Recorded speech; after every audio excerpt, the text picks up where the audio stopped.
오늘 이사야서 32장 보겠습니다. 32장 1절에서 8절까지 말씀입니다. 같이 읽습니다. 시작.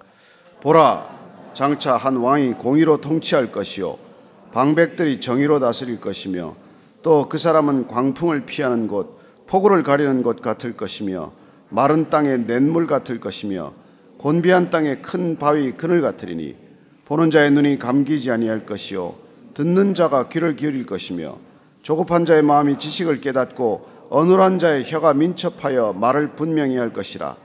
어리석은 자를 다시 존귀하다 부르지 아니하겠고 우둔한 자를 다시 존귀한 자라 말하지 아니하리니 이는 어리석은 자는 어리석은 것을 말하며 그 마음에 불의를 품어 간사를 행하며 패역한 말로 여호와를 거스르며 줄인 자의 속을 비게 하며 목마른 자에게서 마실 것을 없어지게 함이며 악한 자는 그 그릇이 악하여 악한 계획을 세워 거짓말로 가련한 자를 멸하며 가난한 자가 말을 바르게 할지라도 그리함이거니와 존귀한 자는 존귀한 일을 계획하나니 그는 항상 존귀한 일에 서리라. 아멘. 이사야서를 보면은 메시아에 관한 말씀이 반복해서 군데군데 보석처럼 박혀 있음을 보게 됩니다. 우리 인생 가운데 우리가 기다리는 것들, 우리가 기대하는 것들, 또 우리가 인생 가운데 만나고자 하는 사람들, 그리워하는 사람들, 그 사람들이 우리에게 주는 힘과 능력은 대단하지 않습니까? 목적이 우리를 이끌어갈 때 우리는 지치지 않고 가는 것을 보게 됩니다. 그러나 그 목적보다도 더 강력한 우리에게 동기부여, 우리 삶의 어떤 의미나 목적을 가져다 주는 그런 분이 계신다는 것입니다. 저는 우리의 신앙이 일생 동안 우리가 사랑해도 그 사랑이 다함이 없는 그런 분을 만나는 일이라고 생각합니다. 저는 여러분들이 아침에 정말 눈을 뜨는 것이 힘들지 않고 그분을 만난다, 그분과 함께 동행한다, 이 기쁨 때문에 오늘 하루가 또 살만한 이유가 되기를 축복합니다. 저는 메시아를 만난다는 것, 메시아를 고대한다는 것, 이게 우리 삶의 가장 소중한, 어떻게 보면 우리 삶을 완전히 바꿔놓는 능력이라고 믿습니다. 우리가 흔히 젊은 시절에 연애할 때 그 데이트한다는 그 하나 시간 기다리면서도 하루 힘든 시간을 견뎌내고 저녁에 약속에 달려가고 새벽에 약속하면 새벽에 뛰어가고 그런 우리에게 능력을 주듯이 정말 우리가 영원히 함께 해야 할 그분을 기뻐한다는 것, 그게 얼마나 큰 특권입니까? 저는 여러분들이 아침에 일어나는 것이 힘들지 않게 되기를 바랍니다. 옛날에 고 우리 정주영 회장이 어떻게 아침에 누워 있을 수 있냐는 거예요. 어떻게 아침에 늦잠을 잘 수 있냐는 거예요. 아니 하루가 기대가 안 되냐는 겁니다. 본인이야 대그룹의 회장이니까 그럴 수 있겠다가 아니라 여러분 그렇게 살았기 때문에 그런 삶의 놀라운 일들이 생기는 것이죠. 창의력, 돈 한 푼 없이 영국에 건너가서 말이죠. 그 융자를 봤는데 무슨 당신을 믿고 줄 게 있냐. 그 500원짜리 동전 하나 꺼내가지고 여기 거북선을 보라. 우리나라는 옛날부터 배를 만들었던 나라다. 이런 말도 안 되는 소리로 해서 좌우지간 그렇게 끌어오고 말이죠. 그분이 그렇게 집요하게 이렇게 살아갈 수 있었던 게 벼룩 보고 느꼈다는 거 아닙니까? 하도 벼룩한테 뜯겨서 말이죠. 그게 이제 침대를 갖다가 벼룩이 하도 끼어 올리니까 침대 밑에 그 내 발에다가 이렇게 그 물대야를 이렇게 놓고 이렇게 했다는 거죠. 그러면 이제 벼룩이 들어왔다가 물에 빠져 죽고 못 올라올 거라 그랬는데 아니 그래도 또 벼룩한테 뜯기는 거예요. 보니까 천정에서 떨어지더라는 거예요.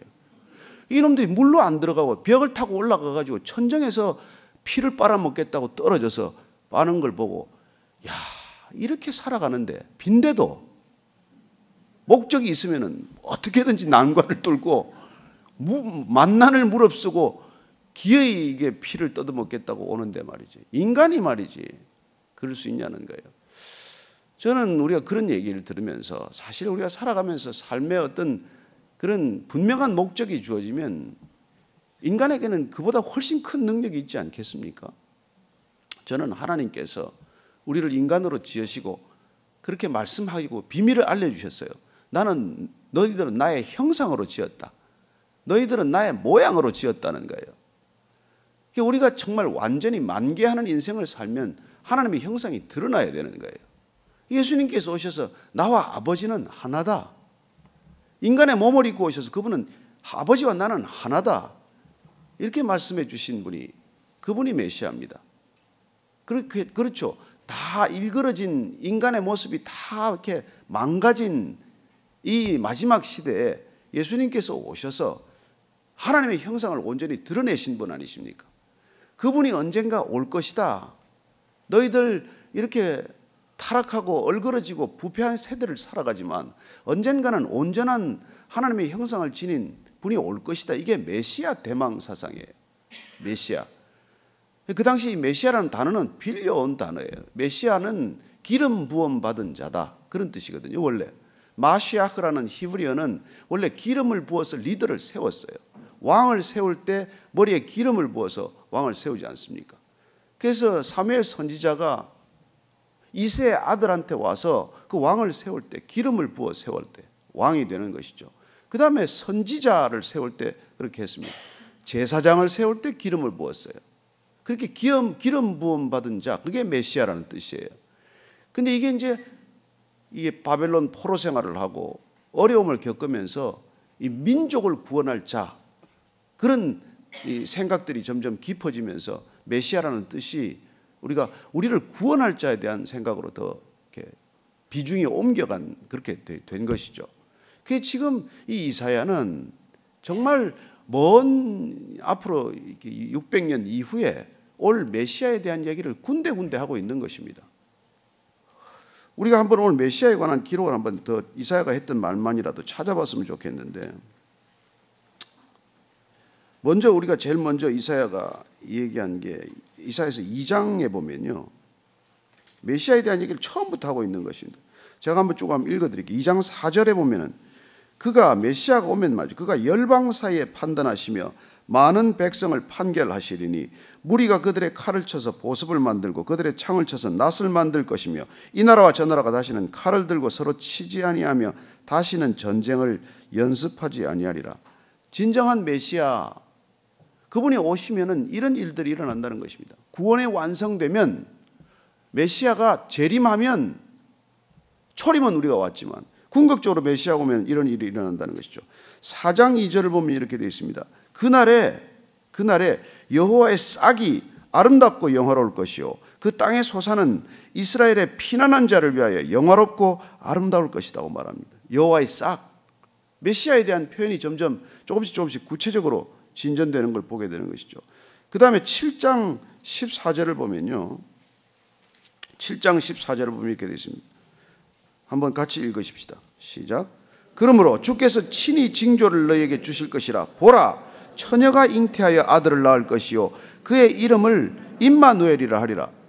메시아에 대한 예언이 점점 구체적이고 분명한 예언으로 확장되는 것을 보게 됩니다. 9장 6절 한번 보겠습니다. 9장 6절. 메시아에 대한 거듭되는 그의 예언은 이사야서 전체를 통한 하나의 주제와도 같아요.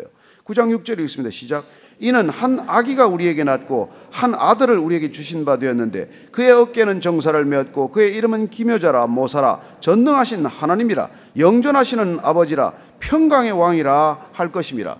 그렇죠. 메시아가 어떤 분이라는 것, 어떤 분이 메시아이며 메시아가 이 땅에 오시면 어떤 일이 일어날 것인지에 대한 얘기를 보다 더 우리에게 세세히 알려주는 것이죠. 자, 11장 한번 가보죠. 11장 1절에서 5절까지 한번 같이 읽읍시다. 시작. 이새의 줄기에서 한 싹이 나며 그 뿌리에서 한 가지가 나서 결실할 것이요 그의 위에 여호와의 영 곧 지혜와 총명의 영이요 모략의 재능의 영이요 지식과 여호와를 경외하는 영이 강림하시리니 그가 여호와를 경외함으로 즐거움을 삼을 것이며 그의 눈에 보이는 대로 심판하지 아니하며 그의 귀에 들리는 대로 판단하지 아니하여 공의로 가난한 자를 심판하며 정직으로 세상의 겸손한 자를 판단할 것이며 그의 입의 막대기로 세상을 치며 그의 입술의 기운으로 악인을 죽일 것이며 공의로 그의 허리띠를 삼으며 성실로 그의 몸에 띠를 삼으리라. 이런 메시아에 대한 반복되는 그런 예언의 말씀이 끊임없이 우리에게 주어지는 것이죠. 그리고 드디어 27장을 거쳐서 지금 32장에 이렇게 왔습니다. 우리가 1절 다시 한번 읽습니다. 시작. 보라, 장차 한 왕이 공의로 통치할 것이요 방백들이 정의로 다스릴 것이다. 한 왕이. 이걸 짧게 보면은 히스기야 왕에 대한 예언으로 봅니다. 히스기야 왕이 나중에 이렇게 와서 그 아버지의 악청을 다 뒤집어 엎거든요.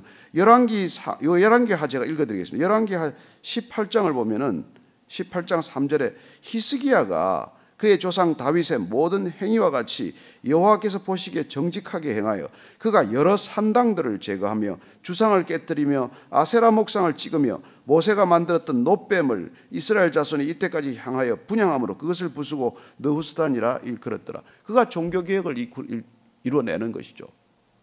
와서 그 당시에 부패하고 타락한 모든 시스템을 한번 뒤집어 엎는 그런 메시아적 통치를 단행하게 됩니다. 그러나 궁극적으로 우리는 이 메시아 예언이 당장에 이 히스기야 왕에서 이루어지는 것 넘어서서 예수님의 초림, 예수님의 재림으로 이어지는 메시아 예언으로 받아들이는 것이죠.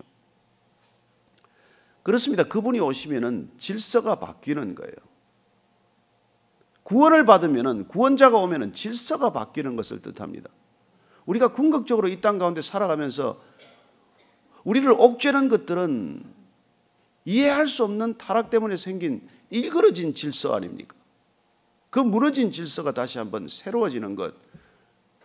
그래서 여러분들이 개인적으로 구원을 경험하게 되면 내 안에 일그러진 질서가 회복되는 것이죠. 여러분, 우리 인생의 질서가 회복된다는 게 무슨 뜻입니까? 우선순위가 바르게 잡힌다는 것. 여러분, 구원받은 삶이란 바른 우선순위를 뜻하는 거예요. 내가 뭘 중요하게 생각해야 하고 뭘 중요하지 않게 여겨야 되는가. 내가 인생 전체를 들여도 아깝지 않은 게 뭐고. 그게 우리가 이 구원받은 삶 아니겠어요? 그래서 저는 여러분들이 구원받았기 때문에 우리가 어린아이의 삶을 벗어나게 됩니다.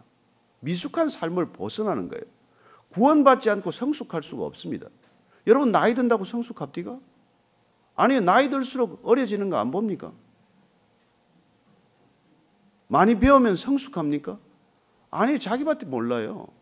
자기 생각에 빠져 있습니다. 뭐 여기 박사들 계시겠지만 PhD가 Permanent Head Damage라는 거 아시지 않습니까? 저는 석사까지밖에 안 했어요. 예, 그러나 우리가 구원을 받으면은 이게 인생의 전체의 질서가 바뀌는 건데, 그 질서가 뭐냐면 아이의 삶이 어른의 삶이 되는 거예요. 아이들은 보이는 것밖에 못 봅니다. 보이는 것에 끌려가는 삶입니다. 아시죠? 아이들은 과자 하나로도 유괴됩니다. 아이들은 동영상 하나로도 인생이 달라집니다. 어른이란 그렇게 우리 눈앞에 보이는 것들을 기준으로 삼지 않는 거예요. 보이지 않는 영혼의 눈뜨기 시작을 하고 보이지 않는 영원한 생명에 우리가 접속되기 때문에 우리의 삶 전체의 시간표가 달라지게 되고 우선순위, 프라이오리티가 달라지는 것이죠. 그걸 경험하는 것이죠. 그래서 그런 것들을 우리가 가져오는 분을 메시아라 말하는 것입니다. 자, 2절, 3절, 4절입니다. 시작. 또 그 사람은 광풍을 피하는 곳, 폭우를 가리는 곳 같을 것이며 마른 땅에 냇물 같을 것이며 곤비한 땅에 큰 바위 그늘 같으리니 보는 자의 눈이 감기지 아니할 것이요 듣는 자가 귀를 기울일 것이며 조급한 자의 마음이 지식을 깨닫고 어눌한 자의 혀가 민첩하여 말을 분명히 할 것이라. 예, 그는 그 메시아로 인해서 우리는 광풍을 피하고 폭우를 가리고 마른 땅에 냇물 같고 곤비한 땅에 큰 바위 그늘 같다. 이런 이미지를 통해서, 이런 그림을 통해서 그분이 우리에게 다가올 때, 구원이 우리한테 임할 때 일어나는 삶의 변화의 모습을 그려주고 있는 것이죠. 이걸 시니까요. 보는 자의 눈이 이제 더 이상 감기지 않을 것이고 듣는 자가 경청하게 될 것이고, 그렇습니다. 이제는 우리가 보이지 않는 것을 보기 시작하고 들리지 않는 것을 듣기 시작하는 것이고, 조급한 자의 마음이 지식을 깨닫고 어눌한 자의 혀가 민첩하여 말을 분명히 할 것이라. 여러분, 우리가 신앙이 깊어지면 말이 복잡하지 않습니다. 구원받은 사람의 특징이 여러분 이중 언어를 쓰지 않는다는 거예요. 속에 있는 말, 표현하는 말이 다르지 않습니다. 우리는 정직하게 말합니다. 있는 대로 말하는 것이죠. 아픈데 아프지 않다 그렇게 말하지 않습니다. 슬픈데 나는 슬프지 않다 그렇게 말하지 않습니다. 분명하게 말하는 것이죠. 그래서 그분이 오면은 이때까지 들었던 것과 다른 어떤 그런 느낌을 받게 됩니다. 메시아에 하는 말은 다른 말이에요. 여러분, 그래서 우리가 마가복음을 보면은 예수님이 오셔서 가르칠 때 그 사람들이 깜짝 놀랐어요. 마가복음 1장 22절 한번 찾아보십시오. 마가복음. 나중에 예수님이 오시면은 그분이 마가복음 1장 21절 22절 한번 읽어보겠습니다. 시작. 그들이 가버나움에 들어가니라. 예수께서 곧 안식일에 회당에 들어가 가르치심에 무사람이 그의 교훈에 놀라니 이는 그가 가르치시는 것이 권위 있는 자와 같고 서기관들과 같지 아니함일러라. 지금까지 가르쳤던 사람들과는 다른 가르침을, 다른 교훈을 배우고 느끼게 되는 것입니다. 여러분, 예수님은 달라요. 우리가 이 세상의 현자들, 철학자들, 학자들한테 배우는 것과 다릅니다. 왜 여러분들이 사복음서를 읽어가면서 예수님을 만나면서 그분의 말씀을 들으면서 인생이 바뀌겠습니까? 다른 말을 듣기 때문에 그래요. 전혀 다른 얘기입니다. 어떻게 여러분 원수를 사랑하라고 말할 수 있습니까? 누가 그런 말을 합니까? 그 시대 모든 법적 기초는 눈에는 눈, 이에는 이예요. 함무라비 법전에서 시작해서 모든 사회적 정의는 그게 정의입니다. 예수님의 정의는 그게 아니에요. 그분의 가르침은 다른 것이죠. 그분의 가르침은 그렇습니다. 그러나 그분의 구원을 경험하지 못한 자들 한번 보십시오. 5절 이하를 읽습니다. 시작.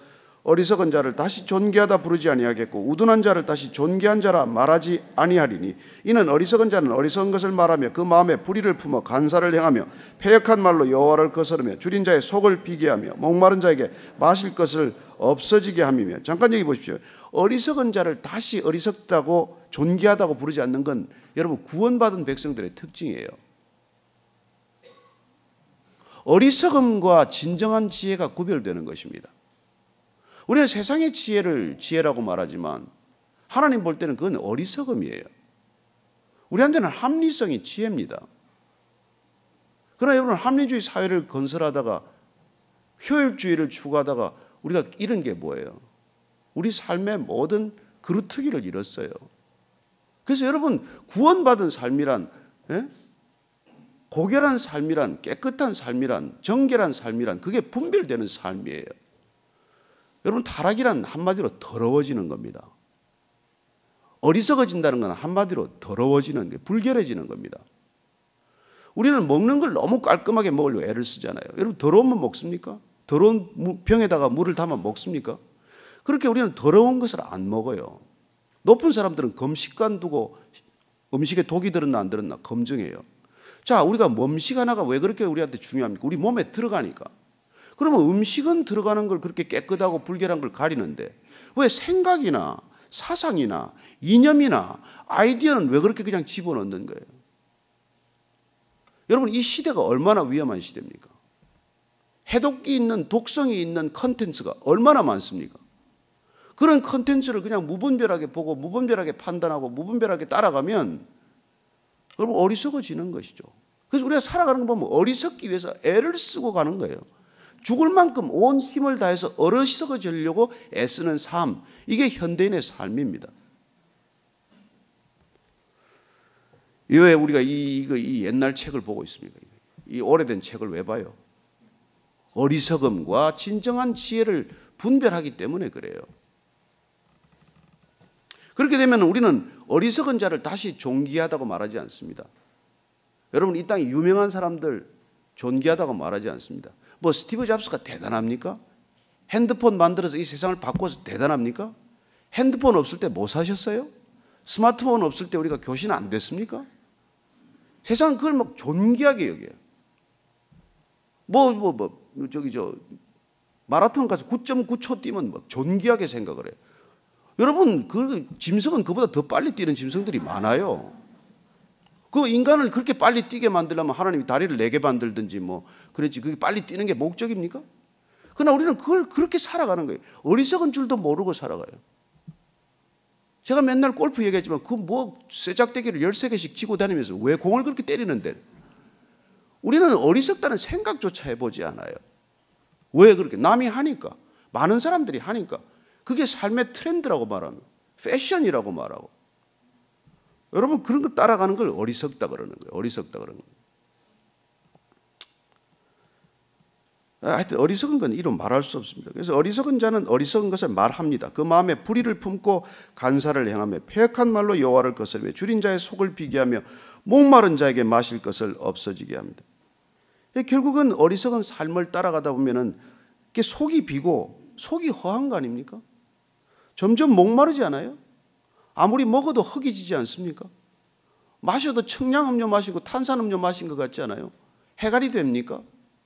여러분 소유가 여러분들을 해갈합니까? 지식이 우리를 해갈합니까? 아니요. 더 목말라요.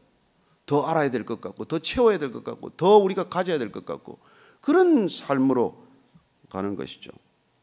악한 자는 그 그릇이 악하여 악한 계획을 세워 거짓말로 가련한 자를 멸하며 가련한 자가 말을 바르게 할지라도 그리함이거니와. 여러분 악한 자는 그 그릇이 악하여, 마가복음 6장 45절 보면 예수님께서 그렇게 말씀하십니다. 악한 자들은 그 마음에 가득 쌓은 것을 입으로 말하고, 지혜로운 사람은, 선한 사람은 마음에 가득 쌓은 것을 입으로 말한다고 말합니다. 그냥 우리가 말 한마디 들어보면 저 사람이 어리석은지 지혜로운지 알 수 있는 것이죠. 결국 가득 쌓은 것이 입으로 터져 나오니까. 그러나 우리가 정말 구원받은 사람, 메시아를 만난 사람, 그런 사람들은 누굽니까? 8절입니다. 시작. 존귀한 자는 존귀한 일을 계획하노니 그는 항상 존귀한 일에 서리라. 이 존귀하다는 말은 사실은 청결하다는 뜻이에요. 정결하다는 뜻입니다. 고결하다는 뜻이에요. 고귀하다는 뜻입니다. 여러분 하나님을 만난 사람들은 하나님의 성품을 닮아가고, 그래서 비로소 우리는 고결한 삶을 살게 되는 것이에요. 하나님을 안 만난 사람 여러분 아무리 살아도 지저분합니다. 삶이 추해요. 갈수록 더 불결해집니다. 생각도 불결하고 사는 것도 그래요. 그러나 우리가 하나님으로부터 구원의 손길을 붙들기 시작하면, 그분의 이름을 부르기 시작하면 우리 삶에 그런 우선순위가 분명히 잡히게 되고, 그때 우리가 살아가는 삶의 모습을 고귀한 삶, 고결한 삶, 정결한 삶, 의로운 삶이라고 말하는 것이죠. 저는 여러분들이 집도 청결하게 하겠지만 우리의 마음과 생각을 청결하게 하는 이 놀라운 능력을 놓치지 않게 되기를 바랍니다. 여러분 깨끗하게 사는 것이죠. 그래서 저는 여러분들이 아침에 올 때도 깨끗하게 세수는 하고 오라고 말씀드리는 것입니다. 아시죠? 제가 저는 말이죠. 이게 늘 평생 양복을 입다가 연휴 기간에서 누가 이제 다들 뭐 연휴인데 이렇게 부담스럽지 않게 이렇게 뭐 캐주얼하게 입으라는데, 이게 저는 막 너무 불편한 거예요. 평생 양복만 입다가. 그런데 이제 여러분들 편하게 하기 위해서 제가 이렇게, 그러나 이제 고귀하게 입기 위해서 아침에 신경을 많이 썼습니다. 이거 다 입어봤다, 저것도 입어봤다. 그래서 남을 배려하는 삶이에요. 고귀한 삶이라는 게 나 혼자 깨끗한 게 아닙니다. 남을 배려하고 남을 먼저 생각하는 것. 옷도 여러분 남을 위해서 입는 거예요. 나를 위해서 입는 게 아닙니다. 나를 위해서 입으면 잠옷 입고 나오죠. 남을 위해서 입는 거니까. 우리가 점점 고귀한 삶을 산다는 것은 점점 생각이 넓어져서 다른 사람을 배려하고 이웃을 생각하고 그 사람들을 위해서 살아가는 그런 삶이 되는 것이죠. 저는 우리 모두가 구원받은 삶을 살게 될 것을 축복합니다. 이 연휴 기간도 정말 말 한마디로 남의 마음을 풀어놓을 수도 있고 말 한마디로 남의 속을 다 뒤집어 놓을 수도 있는 것 아닙니까? 고귀한 삶을 사는 사람은 남의 속을 뒤집으며 살지 않습니다. 이 사회가 고귀함을 잃었어요. 천박해지고 있습니다. 날로 어리석어지고 있어요. 여러분 그 대세를 쫓지 마십시오. 거기 끼지 않다고 불안해하지 마십시오. 하나님과 함께하는 것처럼 평안한 삶이 없고 안전한 삶이 없다는 것 다시 한번 기억하는 하루 되기를 축복합니다. 같이 기도할 때 오늘 귀경하는 사람들도 많고 움직이는 사람들도 많습니다. 안전을 지켜주시고 그리고 저들의 삶이 고귀한 영향력을 끼치게 하여 주옵소서. 어디를 가더라도 하나님의 형상을 드러내는 삶이 되게 하시고 그런 생애가 되게 하여 주옵소서. 한번 기억나는 분들을 가슴에 품고 조용히 기도하겠습니다. 하나님 아버지, 정말 우리에게 한없이 추하고 타락하고 그렇게 엉망진창인 생애인데 하나님께서 우리에게 손을 베푸셔서 우리를 구원해 주셨기에, 주님 십자가에서 우리 죄를 대속해 주셨기에, 죄라고 하는 불결함을 씻어 주셨기에 하나님, 우리가 날마다 정결한 삶, 고결한 삶, 그리고 깨끗한 삶을 허락해 주셔서 감사합니다. 하나님, 우리의 모든 생각이 깨끗해지기를 원합니다. 우리의 모든 삶이 정결해지기를 원합니다. 우리가 같이 살아가는 모든 가정이 깨끗해지기를 원하고, 우리가 이끄는 회사가 깨끗해지기를 원하고, 우리가 살아가는 이 나라 이 민족이 정결한 민족, 고결한 백성, 하나님의 이름을 드러내는 나라가 되게 하여 주옵소서. 하나님, 마지막 시대 때 주님께서 다시 오심을 갈망하고 소망하는 백성들입니다. 하나님, 우리의 마음 가운데 진정으로 오신 주님께서 우리 모두를 주께서 원하시는 곳까지 이끄시기 위해서 날마다 우리를 성령으로 새롭게 하시고 충만케 하셔서 하나님, 고결한 삶 놓치지 않는 믿음의 사람들 되게 하여 주옵소서. 하나님, 감사합니다. 고결한 삶 끝까지 살게 하여 주옵소서. 끝까지 정결함, 청결함, 깨끗함 놓치지 않게 하여 주옵소서. 이제는 십자가의 피로 우리를 정결케 하신 우리 구주 예수 그리스도의 은혜와 십자가의 피로 정결케 된 사람 하나님의 거처로 맞아주시는 아버지의 섭리와 그리고 놀라운 성령의 인도하심과 깨닫게 하심이 오늘 말씀을 따라 고귀한 삶 살기로 결단하고 날마다 우리를 새롭게 하는 그분의 고귀한 손길에 맡겨드리기로, 우리 자신, 우리 일생을 맡겨드리기로 결정한 이 자리에 고개 숙인 모든 믿음의 사람들 위해 지금부터 영원까지 함께 하시기를 간절히 축원하옵나이다. 아멘.